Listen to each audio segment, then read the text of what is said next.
Do you often feel resentment, frustration, regret, or disillusionment with all the things that we see online? And then you invest in it and you try it and it doesn't work and you just want to throw it away and then you feel bad about yourself. Maybe that's with a quilting tool or a quilting class that you've taken, or just maybe a gardening class, or I don't know, whatever it is. If you have fallen into that trap where you have felt like you were hook, line, and sinker, sucked into buying something and it didn't work out, welcome to this episode. My name is Dara Thomason, and this is the Quilters Coach Podcast, episode 218, where we're going to explore what happens when you feel resentment, regret, or disillusionment from a purchase or from a decision that you made. I'm going to help you to find peace and gentleness and understanding on the other side. So I'm so glad you're with me, and let's do it. I wanted to share a win from one of the members in the membership. And so one of the things that happens a lot with the women in my membership, they will almost be successful. Like they'll almost get to that 20 pounds, then they start sabotaging, or they'll get to the 50 pounds and then next thing they know, they've gained 10 pounds. This is one of those members who's been in this state back and forth for quite a while. And she was on a call last week and she understood for the first time about insulin and what happens when you eat. So she was using the principle of Weight Loss Science is Simple, looking at the insulin and understanding the value of dining in, of using our stored fat. Her win today was that she had a bunch of errands to do. She did pack a lunch, and so that if she was really hungry, that she could eat. She went to Costco. She didn't buy any junk food. And the biggest treat was actually peaches, which are a wonderful treat. But she was allowing her hunger. So even at noon, she checked in, am I hungry? And then later on, am I hungry? And really allowed that hunger. And one of the challenges that we have talking about being disillusioned or frustrated is that we will listen to a podcast, or we'll read a book, or we'll see something on Instagram saying the importance of intermittent fasting and you need to have an eating window. We get sucked into these, like a math formula approach to solving a problem, when really weight loss is not just a math formula. Yes, you do have to be in a calorie deficit, but there is something that is changing your relationship with food that we need to look at for you to have permanent change. And I'm going to walk you through what you can do when you have resentment, regret, and disillusionment. All right. I want to tell a story about why do we fall into this trap in the first place? And I talk about brain science a lot. I talk about how our brains have evolved and what's really going on. And one of the ways that we have survived in a society is we've created schools. And schools, they have created a concept, or they created a culture where it's a top-down approach. So the teacher knows everything, and we are like open vessels, and we are supposed to just do what the teacher said. As a former school teacher, I taught for 10 years. When I went to teacher training from 1991 to 95, we started changing that model where it was discovery approach, where we had specific curriculum objectives. Like these are the points that we would need to teach the students, but the discovery process, the creativity was really starting to come as an important part. So fast forward to my daughter being in high school, and she and two of her friends were in an English class. Now, her teacher was 70 years old. It's not very usual that a teacher is that age. And so she has this teacher, and he made an assignment and said, I want you to interpret this poem. He had a really strong connection to the poet. He went to England, where this poet was from. He walked up and down the streets. He went to the pubs that he wrote in. This poet has a very special place in her English teacher's heart. So my daughter and her friends were really creative, and they did this whole interpretation of the poem, and they brought in all these different ideas, and they got a really bad mark. They were devastated. They were so upset. They're like, and my daughter was like, Mom, you need to go talk to him. I was like, don't worry, I'll go and talk to him.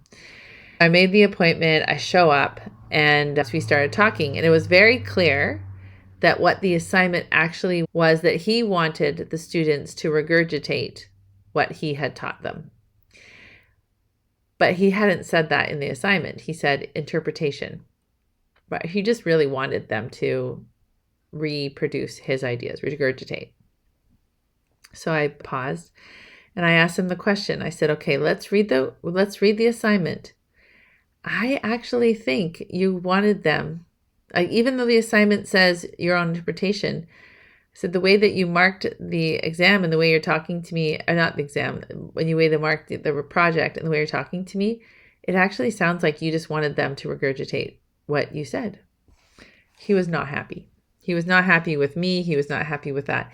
You don't have to be happy with me, but one of the things we have to be really clear on is that if we're making an assignment, then we need to reflect the mark in the assignment. So, as a teacher, you can say, please report back and tell me what I said to you, or you can have your own interpretation. I said, but that your marks have to reflect it.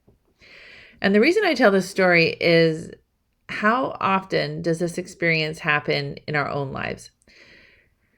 So here we are, we have problems, we Google, we go on ChatGPT, we go to experts, and we want them to solve our problems. This kind of goes with the how greed and failure tolerance. But the problem that we have is the person says online, I can solve your problem. And we've had this for a long time, infomercials, all of that. But the expectations that you get from it aren't as clear. It's the fine print. So it's going to be normal that you're going to have some resentment or regret or disillusionment. And you can almost even we start having this engagement with authorities online, and we can have an unhealthy relationship with them. And so then there can be this resistance or this resentment, and then there can be this blame. And we can have this with our parents. We can have this with maybe church leaders or with community leaders. I know the political situation is very precarious in a lot of places. There's really crazy things happening in the world.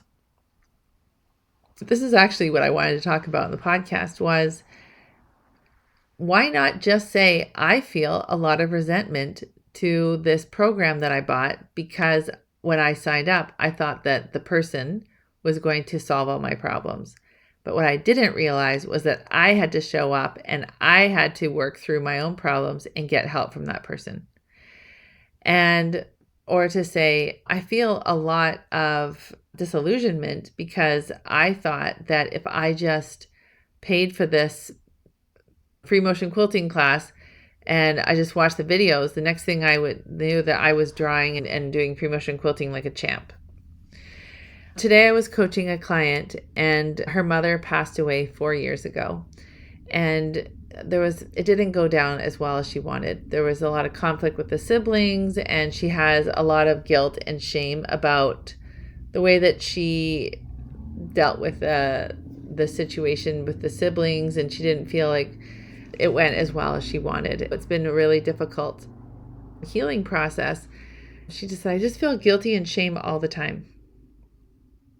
I said to her, what would it be like if you just drew the word or wrote the word shame on a piece of paper and taped it on a chair? And then wrote the word shame on a piece of paper and wrote it on a chair. And so guilt and shame, they're just sitting in your house and they're just there. There's a wonderful story by Elizabeth Gilbert who talks about how when she was a little girl, she was always really fearful, and she just always wanted her mom. She just wanted to be hugged and cuddled, and just that reassurance. She realized that fear was running her life, and it was stopping her from really creating the things that she wanted to create in her life. At one point, she just decided, I do want to live my life. I do want to be more joyful. I just feel like I can't move forward. I can't do these things. She said, okay, you're allowed to come in the car with me. I'll even put the seatbelt on, but you can't choose the music. That has really impacted me, because in order for us to evolve and change, our brain is saying, attention, alert. There's something, it's not perfect. It's not smooth. There's an opportunity for failure. There's an opportunity for potential disaster. But the beautiful thing is we can just say, yeah, you're right. There is this potential, but I got you. I can do this. I can do hard things. I can figure it out. I'm not going to allow my potential fear of failure, or I'm not going to let my fear of failure with all these potential problems stop me from actually doing it, because that's called failing ahead of time. So this is my podcast. This is my message to you. When you are feeling resentment or regret or disillusionment about a decision that you made, just label it that way and then expand on it and say, I'm feeling resentment because when I watched this webinar and I purchased this program, I was under the impression that things were going to be a lot easier and it didn't require me to feel so vulnerable. And so now I'm feeling resentful because I don't really want to feel those feelings and I don't want to really do this work. I just want the results. I don't want to do the work. But the more that you can just label it as it is and just allow it, then you can make a decision. I made this decision. So now what?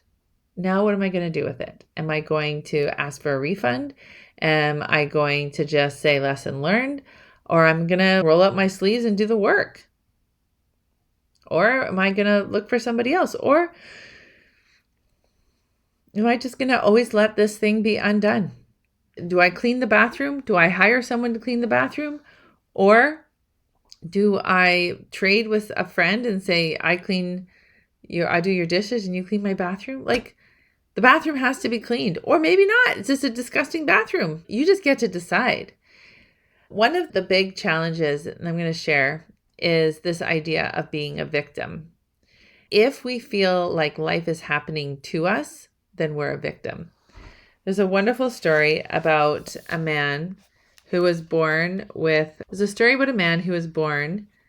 a disease that stunted his growth. A full-grown man was 3 feet tall, and he also had fragile bones. He fell from his wheelchair and he died. His last words were, "This isn't happening to me. This is happening for me." I recently saw a post on Instagram where a woman was explaining that our nervous systems are not meant to be exposed to so many people. We are meant to be in small towns, villages, and cities. And so the fact that we have this World Wide Web, that we have so much exposure to so many people, it's actually really overwhelming and overloading to our nervous system. If we don't have healthy coping systems and strategies, then we will go to unhealthy ones like overeating, masturbation, alcohol, drugs, over worrying, overdoing, over shopping, over scrolling, as a way to kind of peace out. You're like, I'm just overwhelmed. I can't cope anymore. This is too much. And we don't have healthy patterns. We don't have healthy coping strategies. In this podcast, we have the healthy strategy of telling the truth of, I'm feeling resentful because you describe the whole thing, or I'm feeling regret because I spent this money and now I'm not willing to put the work in. So now I feel like it's wasted, or I feel disillusioned. I feel that people made all these promises and they didn't follow through, or I feel frustrated with myself for not truly showing up. That's the very first tool. The second one is to understand that life is happening for you and not against you. It's taking you out of that victim. So even when you go into those situations where you don't feel awesome and you're not super proud of yourself, you can always take a step back and say, what can I learn from this? What is the takeaway that's going to help me to be me? And who do I want to be? I've talked a lot about being your authentic self, and your authentic self is who you really want to be that you haven't developed yet. It's having those honest, difficult conversations. And so it's September 25th when this is coming out. And so we have October, November, and December left. In fact, December 25th is Christmas. And I don't know about you, but I love Christmas. I start getting pretty excited about Christmas. But I also used to be really afraid of all the over-consuming at Christmas, all the over-consuming of the food, of the spending, of how do I spend my time, the stress, all of that. This is my invitation to you. If you want to eat fresh peas from your garden, you have to start 3 months beforehand. If you want to have a really peaceful Christmas and you want to feel more confident and secure about yourself starting 2026 off strong, this is a really good time to start. This is a really good time to put those labels on those chairs. Like my client, I'm just feeling really stressed and guilty and shame. And then when you start showing up and understanding what's going on and coming to the coaching calls, learning about the power of our thoughts, learning about the options that we have. We don't always have to go to the same thoughts. We can create new ones. We can decide if we want to keep a thought or give one away or what we want to do with that. This is the time. This is my offer. My offer is that you either just join my membership because we've had enough conversations over these podcasts, or you book a curiosity call with me, which is a consult or just a meeting, and get an idea of what coaching actually looks like and get a sense for that for you. Then now you can make a decision. So you can make a decision of who do I want to be moving forward? And what kind of body do I want to have? What kind of brain do I want to have? What kind of relationship with myself do I want to have? What do I want to do with all those negative self-talk? What do I want to do with my unhealthy habits of overworking or underworking or scrolling? How do I want to truly live my life? If you always do what you've always done, you'll always get what you always got. This is the power of coaching. You get to interrupt those patterns. That is why I have my own coach. That is why I do my own self-coaching, because I know that the more that I can dig and see what's stopping me from creating my results, the more I can resolve them and I can truly live how I really want. And the fact that actually just recently I went shopping and I bought the wrong size of pants. And I have been this size now since 2019. And the pants are too big. It was crazy. I was like, what was I doing? What was I thinking? And I slipped back into these aren't going to fit me. I'm too big. Is interesting. So sometimes it takes time to get used to being as awesome as we become in our new version of ourselves. And so that is what I want for you. And I love that you're here. I love that we're connecting. And I want to invite you to take the next step. You're worth it. Sometimes you might just hear me talking about weight loss. And I really hope that the message is when you take care of the emotional weight, the physical weight is a side effect. Yesterday, I was having a pretty difficult conversation with my daughter. She was bringing up some concerns and maybe some family patterns. I was so pleased that I was able to be the mom that could just let her talk. And I wasn't being defensive. I wasn't judging myself or judging her. I was just able to listen. And our relationship is so much better because we're not having our own egos getting in the way. Sometimes when women consider coming and working my membership, they think it's selfish to spend money on themselves. But I have to tell you, that conversation I had with my daughter yesterday, that would not have been possible. I would never have been able to have listened with the kind of compassion and understanding and openness ever. I would never have. If I hadn't done this work, if I hadn't put in this constant self-improvement and mental hygiene, looking at my thoughts, evaluating my thoughts, working with the coaches who helped me, I would never have been able to do that. So I talk about my boys playing basketball. And it's the same thing. They wouldn't be able to dunk. They wouldn't be able to run the plays. They wouldn't be able to be so fast or so strong or so capable or so quick-minded if they didn't keep putting themselves in the game and they didn't keep practicing. It's the same thing with our life. Do not put yourself on hold. Do not expect that you're just going to be able to do it. One of my clients said recently, I hate that I can't just do this on my own. I said, I know. We're independent women. But you can't see your own mistakes because it's like reading a bottle from the inside out. You can't do it. You need help. That is the power of a coach.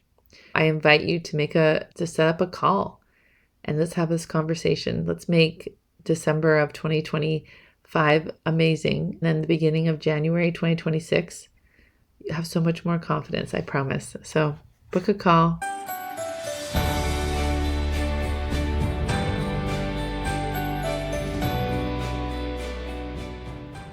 If you aren't loving your current life and hear yourself saying things like, I should be happier, I should be getting more done, or question how productive and fulfilled you are, this podcast is for you. I'm Dara Thomason, professional quilter turned life coach for quilters, where I show you how to overcome obstacles like perfectionism, people pleasing, overeating, overcomplicating life, so that you can really start to enjoy your life by learning and using tools for your brain to help you transform your everyday living.